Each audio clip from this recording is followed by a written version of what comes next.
Fox News alert: the Senate taking a tough stand on Saudi Arabia passing a resolution to withdraw support for Saudi-backed forces at war in Yemen. The measure in defiance of President Trump, who has publicly backed our longtime Middle East ally following the death of Jamal Khashoggi. The Senate also passing a bipartisan resolution pinning Khashoggi's death squarely on the Saudi crown prince. Unanimously, the United States Senate has said that Crown Prince Mohammed bin Salman is responsible for the murder of Jamal Khashoggi.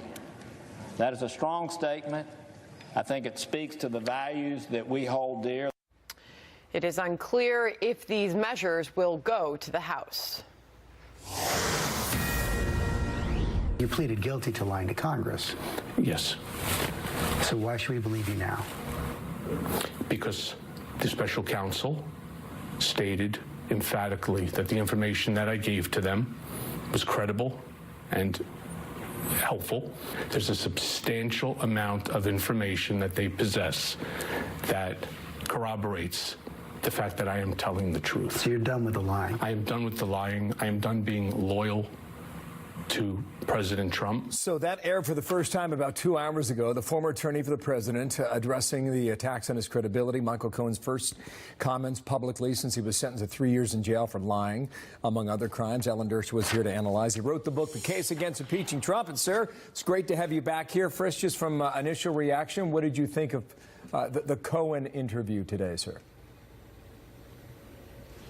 Well, what Cohen doesn't seem to understand is the difference between something that may be wrong and something that may be illegal.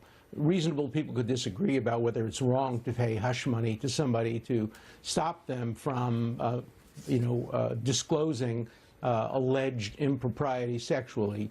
Reasonable people could say that's wrong or that's right.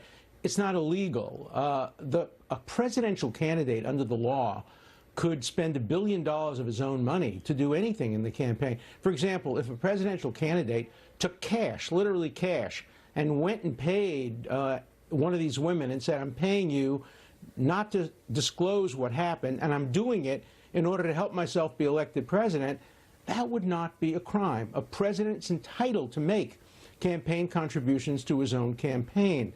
And the only issue is whether, if he did it at all, he did it properly. And to the extent he authorized Cohen to make the payments, that makes them payments by the president, which makes them legal. And so whether you think it's wrong or right, I don't understand the case for how it's illegal. If you look at the very, very complicated campaign laws, the one thing that comes out simply is that a candidate may himself or herself contribute as much as they want to a campaign. If Bloomberg decides to run for president, he can say, I'm not taking a nickel from contributors. I'm going to put $1 billion of my own money into this campaign. And he could do it for any reason whatsoever. So I don't understand the case for making that criminal. Okay. And what I worry about is when you criminalize political sins and you eliminate the line between wrong and crime, you're really endangering the rule of law. Okay, I want to move to the Flynn matter from today, too, but just one more question on this. And it seems I'm trying to figure all this out from all sides, obviously trying to get the interpretations of a lot of different legal analysis, and it's coming down in a lot of different ways. Does it matter that whether Cohen told Trump that the payment was a violation of the law? Well, we don't know the answer right now, but does that matter? Well, if he told him it was in violation of the law, he would have been wrong, because it isn't in violation of the law. But if he had told him that, believe me, he had said it in his allocution. He would have told that to the special counsel, and he would have told it to ABC today. So I think we can be pretty sure he didn't have that discussion with the president. But even if he had had that discussion, getting bad or wrong legal advice from your lawyer doesn't make a non-criminal act into a criminal act. You might have the mens rea at that point, but you don't have the actus rea. So you haven't committed an actual crime if you're the candidate who pays money to your own campaign or to women who endanger your own campaign. And what I'd like to do is issue a challenge to the special counsel or anybody who defends the special counsel. Show me the beef. Show me the criminal statute that would violate if it in fact happened. There's no real evidence other than Cohen's word that it happened. But if it happened, where's the statute? How is it illegal? Just seeing online, Rudy Giuliani gave a comment a short time ago that says it's not a big crime, and there's a little more. We'll get to that next hour here. There's a deadline this afternoon. This judge in Virginia wants to see some of these documents on behalf of the special counsel for what they did or did not do with with General Flynn at the White House. This goes back to January of 2000 and what it would be 17.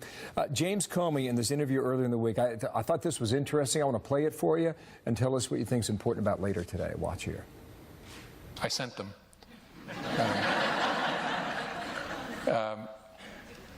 Something I probably wouldn't have done or maybe gotten away with in a more organized investigation, a more organized administration, in the George W. Bush administration, for example, or the Obama administration. And I thought it's early enough, let's just send a couple guys over. Okay, what he was talking about was the decision to send FBI officers to the West Wing and talk to General Flynn.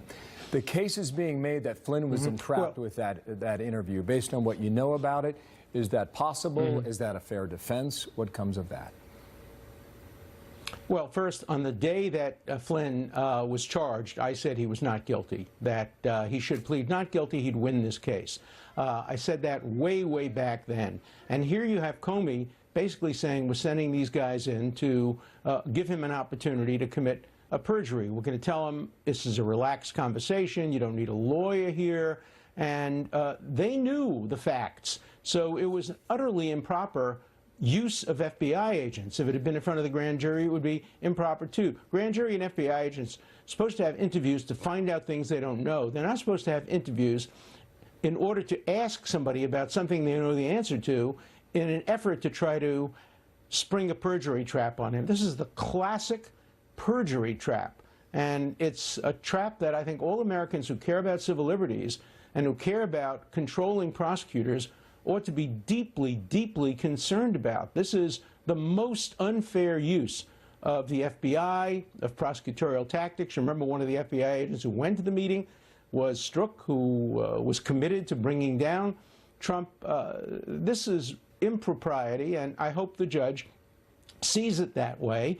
Judge Ellis already has made comments about the special prosecutor's misuse of targeting people in order to squeeze them, to get them not only to sing, but possibly to compose. As he's expected to be sentenced on Tuesday, we'll see whether or not that date sticks. Sir, thank you for your time. Alan Dershowitz, a lot to work through. Thank you for being deliberate with us. Sandra.